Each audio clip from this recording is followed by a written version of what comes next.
Now, Ann Coulter is an American conservative, social and political commentator and has become one of President Trump's most notable supporters. She's been described, in fact, as the high priestess of Trumpism and is one of only 45 people that the president follows on Twitter. She's also the author of 12 best-selling books, including her most recent work, In Trump We Trust. Do you still trust him? If he doesn't build the wall, I'm changing it to In Trumpism We Trust. I mean, his campaign was brilliant, and he finally allowed Americans to vote on issues they have not been able to vote on. Both political parties are really for the donors and for Wall Street and not for the vast middle of America. When Trump came along, I realized how much I hated my own party. But he's got to follow through on it. But, I mean, we're into the second year of his presidency. Yes. The wall is still far from being built, I have to say. Do you think it ever will be? Yes, well, I'm not sure how much longer. I'm going to be one of the few people he follows on Twitter, since I keep posting every night the border wall update. Miles built since inauguration, 0. Miles built today, 0. Next update tomorrow. No, I mean, he's got to get to it. He still can, and there are great things he's done, but there are some core... What are the great things he's done?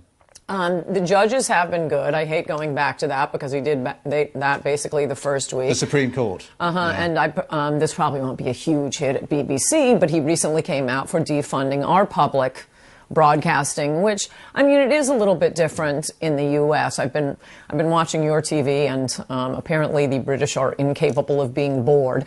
We have so much TV, so many channels. You really don't need the bonus, PBS and NPR. It's kind of weird. But speaking America. of TV, we are told that he spends in the White House an awful lot of time, maybe hours a day, watching TV and then tweeting about it. And I was saying that he follows you on Twitter. He's huge on Twitter, obviously. He is. But is that the right way to run the most powerful country in the world, to be watching TV and tweeting? Well, when I consider what my days look like, I'm a little resentful of the idea that sitting around all day watching TV and tweeting is not considered very hard work. But moreover, as for the tweeting, I mean, he gets a lot of criticism for that. I love the tweeting. Not just because it's funny, not just because it sends off the media into, paroxysms of horror, which is fun in and of itself, but I like this idea of having a direct view into the president's thoughts. I mean, you really don't need, usually after a presidency, there are all these books written by people who were in the room and what he was thinking and what he was saying. All of America's in the room with him. But it's not working, because if you look at the polls, and, whatever you think of the polls, female approval ratings have gone down from 35% in April to 29% now. White women with a college degree from 40% to 27% now. Is he going to get back in, do you think? Well, I do think he needs to keep his promises. There was one promise that at every campaign stop for 18 months he uttered. It was, I'm going to build the wall. So he's really got to build the wall. And that includes deporting illegals. I mean, he said to the angel moms, the mothers of children who've been killed by illegals, he brought them on stage. It was a big thing. No other candidate would do that. And I saw him at the event saying publicly, I will never forget you. He's kind of forgetting them. Now, again, he's done great things. I'm so glad it's not Hillary. Way cut back on regulations. That's fantastic. The tax cut's okay, but that's not really his big promise. If he does what he said he was going to do, if he builds a wall, he can start selling Ivanka merchandise from the Oval Office, and he will be reelected. If he doesn't build the wall, okay. I don't know. And as for you're very fixated on the wall, but let's a symbol for the whole immigration issue. Well, you're very anti-immigration, aren't you? Is the United States not a country that was built on immigration? That is what made America great originally, immigration. No. Well, you're denying that it was built on immigration? Yes, it was one of your colonies. It was one of your great success stories for 400 years. I mean, it's all in my book, Adios, America, The Left's Plan to Turn Our Country into a Third World Hellhole, which Donald Trump read. That's where he got that great stuff about Mexican rapists. For the first 400 years of America's existence... But your ancestors were immigrants in the United States. My ancestors were settlers. No, they were British. They fought in the American Revolution against your people. They were Dutch. There were some early Germans. There were some Irish. No, they weren't, because there was no America to immigrate to. It was a bunch of warring tribes. There weren't any people in America. There were people, but it wasn't America. I don't live in Cherokee Nation. Okay, let's if move I lived on. in Cherokee Nation, I would be an immigrant. But I live in the United States of America, and that was formed after a revolution against your people. I read a quote from you where you said, I think everyone who voted for Donald Trump knew that his personality was grotesque. What parts of his personality do you think are grotesque? You know, I don't think it's fair to go back to quotes I give to my fellow conservative newspapers when I'm in a cranky mood. It's a fair question. I mean, you said that. Of course it's true. Obviously, you felt that there was something grotesque about it. What is grotesque about Donald Trump? Well, the boastfulness, the coarseness. I will say on the, the famous Access Hollywood tape, I mean, our media is lying about it, and they're lying about it with consciousness of guilt. He said they let you do it. He was talking about the culture of celebrity and how some women will throw themselves at a rich man, at a wealthy man. He doesn't behave that way. I know he doesn't behave that way. But is it right to have a man who, by your admission, has a partially grotesque character, to have that man in the White House? I think I might have used a different word. I would say perhaps tacky and boastful and all the gold. But you also did say, who doesn't want Trump impeached last September? Why did you want him impeached? I wasn't saying, I was just asking a question. If he betrays his base, he must have done something that enraged me, probably this business about the Dreamers.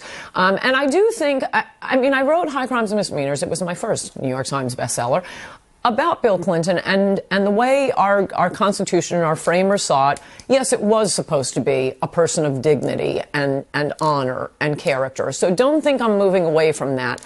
But we were desperate. Our country is at the tipping point, and we had 17 lunatics being chased around by men with nets running for president. Hillary Clinton, I mean, the house was on fire. You don't sit and evaluate the character of the man who's carrying you out of the burning building.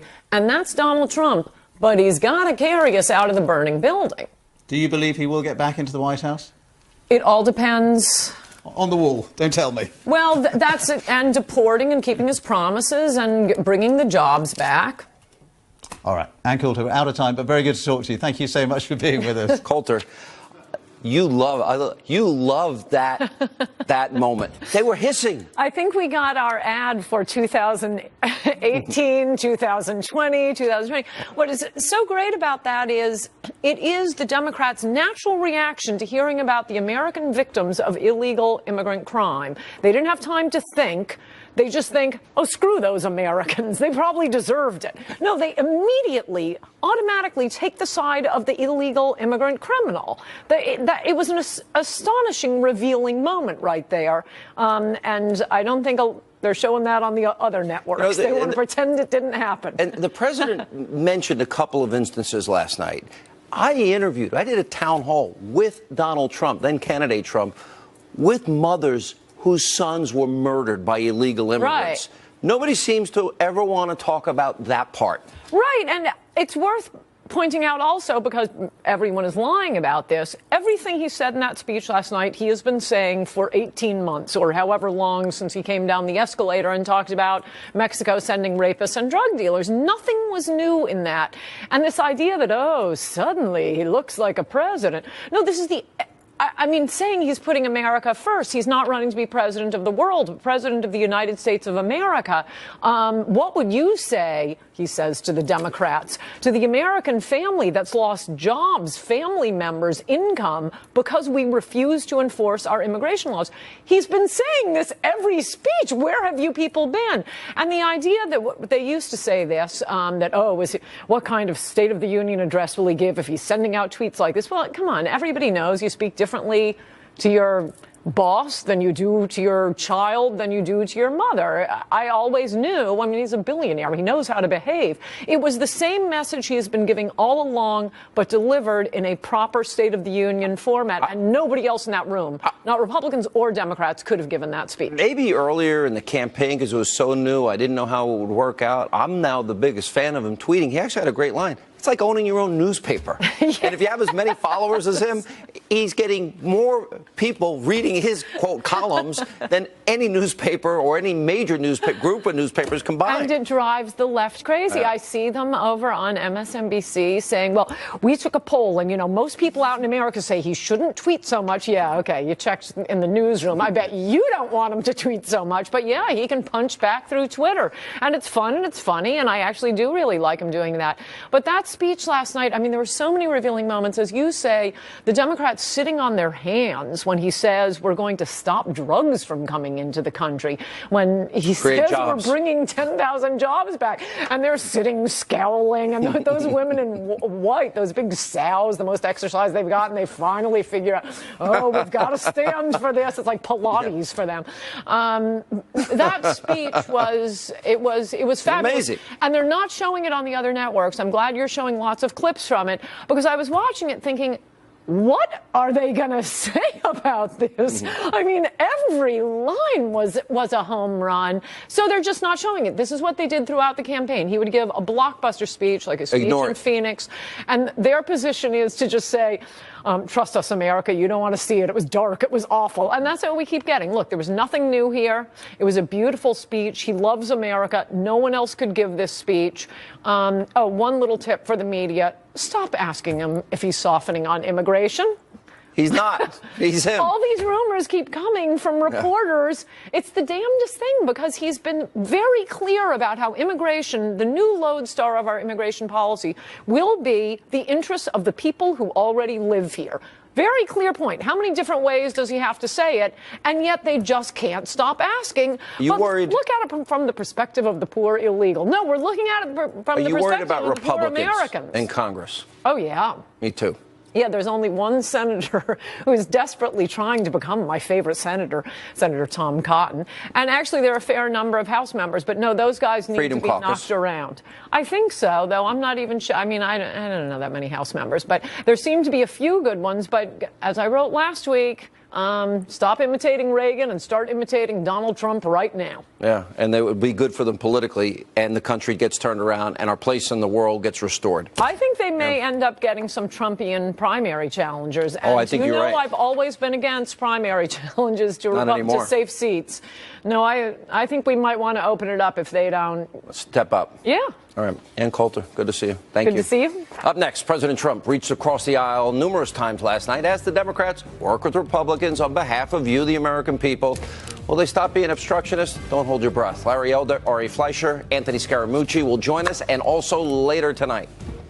That's why she's there, as a sort of a FU to the people who are criticizing him for this. Liberals lashing out at President Trump. Why? For honoring the widow of a fallen Navy SEAL. It doesn't get any lower than this. We'll have that and more straight ahead. It's going to get worse every day in the media. And here's why. By the way, the internal logic makes sense. They're corporatist, globalist media that are adamantly opposed to an economic nationalist agenda like Donald Trump has. It's going to get worse, because he's going to continue to press his agenda.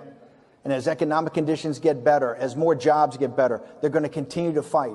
If you think they're going to give you your country back without a fight, you are sadly mistaken.